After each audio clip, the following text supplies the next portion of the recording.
NRC প্ৰক্ৰিয়া সম্পূৰ্ণ হ'বলৈ নিদিয়াটো নাগৰিকত্বৰ সমস্যা জীয়াই ৰখাৰ অভিসন্ধি। মুখ্যমন্ত্ৰীয়ে বিধানসভাত উচ্চতম ন্যায়ালয়ৰ ৰায়ৰ অশুদ্ধ ব্যাখ্যা দাঙি ধৰিছে।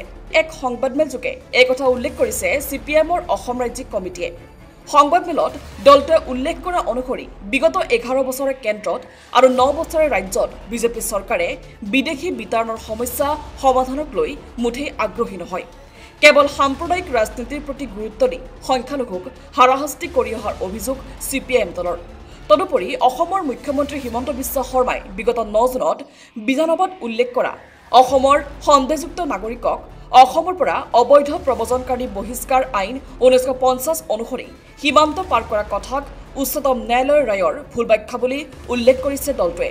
এই ক্ষেত্ৰত তিনিটা মূল দাবী ক্ৰমে উচ্চতম ন্যায়ালয়ৰ নিৰীক্ষণত সম্পূৰ্ণ আইনী পদ্ধতিৰে বিদেশী সম্পৰ্কীয় গোচৰ বিচাৰ কৰা, অবৈধ বিদেশী বহিষ্কাৰ সম্পৰ্কে বাংলাদেশ চৰকাৰৰ সৈতে সুনিৰ্দিষ্ট প্ৰক্ৰিয়া নিৰ্ধাৰণ কৰা, এনআৰচিৰ প্ৰক্ৰিয়া ত্বৰান্বিত কৰি তালিকাভুক্তসকলক সচিত্ৰ পৰিচয় পত্ৰ প্ৰদান কৰাৰ দাবী উত্থাপন কৰিছে CPMৰ অসম ৰাজ্যিক কমিটিয়ে।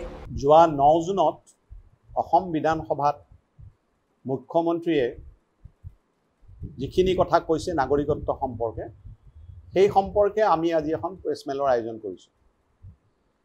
মূল কথাটো তেওঁ যেটো কৈছে যে এতিয়া বিদেশী নাগৰিক চিনাক্তকৰণ কৰাৰ বাবে আমি আৰু বিদেশী ন্যায়াধিকৰণবিলাকলৈ যোৱাৰ প্ৰয়োজন নাই।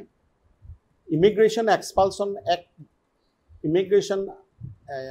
এক্সপালছন ফ্ৰম আছাম এক্ট 1950 যিখন আইন আছে, এই আইনখন যিহেতু সুপ্ৰিম কোৰ্টে বৈধ বুলি কৈছে, গতিকে এই আইনৰ অধীনত আমি এতিয়া আৰম্ভ কৰিম কাম। তাৰ কাৰণে এতিয়া ডিচি সকলক আমি কৰ্তৃত্ব দিয়া হ'ব। ডিচি সকলে এতিয়া এই বিদেশী এজন মানুহ বিদেশী হয় নহয় বিচাৰ কৰিব, আৰু যদি বিদেশী বুলি পোৱা যায় তেনেহ'লে ডাইৰেক্টলি তেওঁলোকক পুছবেক কৰা হ'ব। এইখিনি হৈছে মুখ্যমন্ত্ৰীৰ বক্তব্যৰ মূল কথা।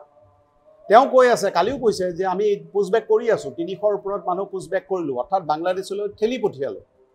আৰু তাৰ কালি হেনো পৰহি হেনো তেওঁলোকে 21 জন পঠাইছে, কালি হেনো 9 জন পঠাইছে। মুখ্যমন্ত্ৰীয়ে কোনটো কথা সঁচা কয় বুজা বহুত টান।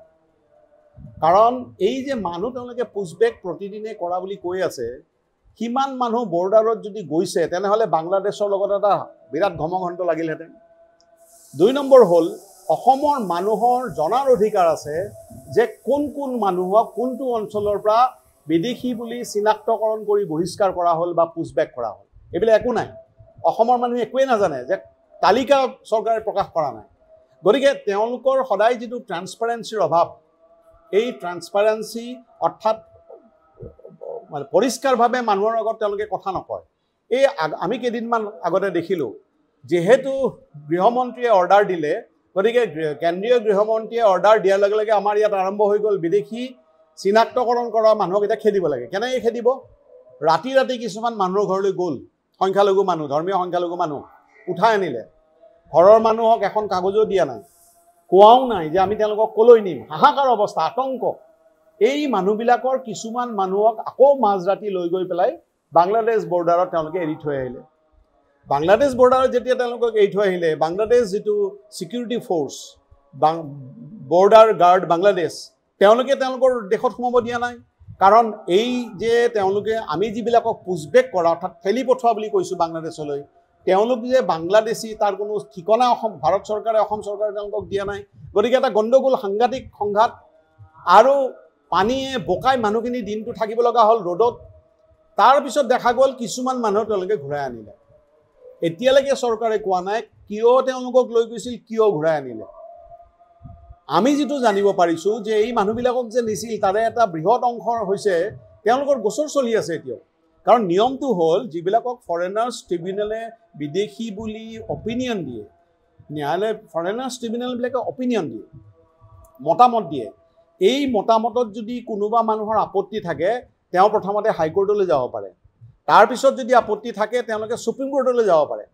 এনেকুৱা কেইবাজনো মানুহ ওলাল যিসকলৰ কেছ গুৱাহাটী হাইকোৰ্টত চলি আছে, সুপ্ৰিম কোৰ্টত চলি আছে। মৰিগাঁৱৰ এজন শিক্ষক, তেওঁক সুপ্ৰিম কোৰ্টত কেছ বহু বছৰ ধৰি চলি আছে। সুপ্ৰিম কোৰ্টে অৰ্ডাৰ দি থৈছে যে এই মানুহজনৰ ওপৰত কোনো বলপূৰ্বক আচৰণ কৰা নচলিব।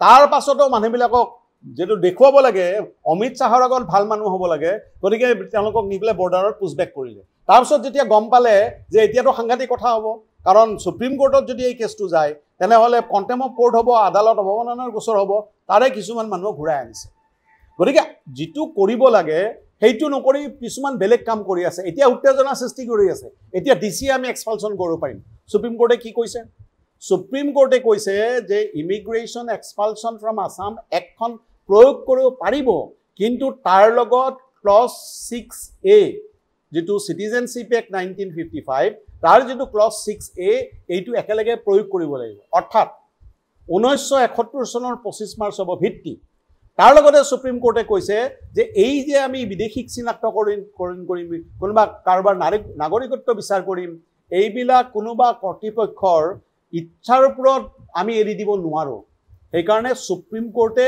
এইবিলাক মনিটৰ কৰিব লাগিব তাৰ কাৰণে যেটো ৰায় দিছে এই ৰায়টোত স্পষ্টভাৱে লিখা আছে যে the implementation of this মানে order or the verdict এইটোৰ কাৰণে কি কৰিব লাগিব এতিয়া মনিটৰিং বেঞ্চ কৰিব লাগিব সুপ্ৰিম কোৰ্টে যাৰ কাৰণে কনস্টিটিউশন বেঞ্চ যিখনে ৰায়টো দিছিল তেওঁলোকে চিফ জাস্টিস অফ ইণ্ডিয়া তেওঁলোকে এইটো পৰামৰ্শ দিছে বা কৈছে গৰে এইবিলাক কথা মুখ্যমন্ত্ৰীয়ে লুকুৱাই ৰাখিছে কেৱল উত্তেজনা সৃষ্টি কেৱল মিয়া বিৰোধী কথাবাৰ্তাৰ মাজেৰে কেনেকৈ ভোটকিটা 2026 লৈ যাব পাৰে তাৰ কাৰণে তেওঁলোকে কথা কৈ আছে তাৰ লগে লগে এনআৰসি সম্পৰ্কত তেওঁ নানান বক্তৃতা মাৰিলে তেওঁ কৈছে বহু একেবাৰে বিদেশী ৰাষ্ট্ৰৰ পৰা এনআৰসিৰ কাৰণে কাম কৰিছিল কিন্তু এনআৰসি কাৰ দিনত হ'ল কেন্দ্ৰত তেতিয়া বিজেপি চৰকাৰ অসমত বিজেপি চৰকাৰ সকলোতে বিজেপি চৰকাৰ এই এনআৰসি তেওঁলোকৰ দিনত প্ৰণয়ন হৈছে তালিকা ওলাই গ'ল যদি হসাকে বিদেশী চিনাক্তকৰণ কৰিব লাগে তেনেহলে প্ৰথম ভাৰতীয় মানুহখিনি চিনাক্তকৰণ কৰি ল'ব লাগিব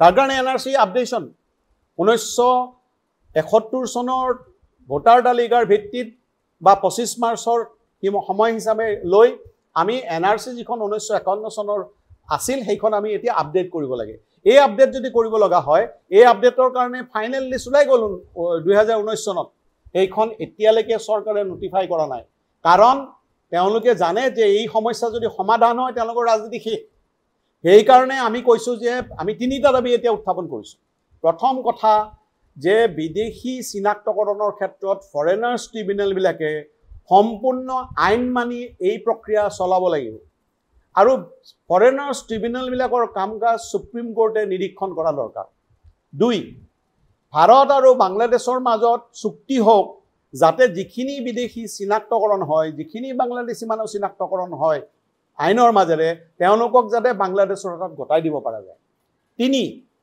এনআৰসি যিখন তালিকা হৈছিল এই তালিকাখন চৰকাৰে নোটিফাই কৰক যিখিনি তাৰ পৰৱৰ্তী পদক্ষেপ যেনে 19 লাখ মানুহৰ নাম বাদ পৰি গৈছিল তেওঁলোকক যাতে আকৌ নিজৰ নাগৰিকত্ব প্ৰমাণৰ সুযোগ দিব পাৰি তাৰ কাৰণে ব্যৱস্থা আছে আইনগত ব্যৱস্থা আছে তাৰ কৰক আৰু যাতে কমপ্লিট হয় এনআৰসি প্ৰসেসটো তাৰ কাৰণে চৰকাৰে ব্যৱস্থা লওক আৰু যিবিলাকৰ নাম এনআৰসি তালিকাত আছে তেওঁলোকক ফটো আইডেন্টিটি কাৰ্ড দিয়াৰ ব্যৱস্থা কৰক গতিকে সমস্যা সমাধানৰ কাৰণে কেৱল উত্তেজনাৰ ৰাজনীতি নহয় যেটো বিজেপিয়ে কৰিব বিচাৰিছে সাম্প্ৰদায়িক ৰাজনীতিৰে মানুহৰ ভোট নিব পাৰিব কিন্তু সমস্যা সমাধান কৰিব নোৱাৰে তেওঁলোকে যে কয় লক্ষ লক্ষ বিদেশী এই লক্ষ লক্ষ বিদেশীক তেওঁলোকে খেদিব নোৱাৰে গতিকে প্ৰ্যাকটিক্যাল সলিউশনৰ কাৰণে আমি সিপিএম দলে সুনিৰ্দিষ্ট প্ৰস্তাৱ দাঙি ধৰিছো আৰু মুখ্যমন্ত্ৰীক কৈছো আবুল তাবুল কথা ক'বলৈ বাদ দি এই প্ৰ্যাকটিক্যাল সলিউশনৰ কাৰণে কাম কৰক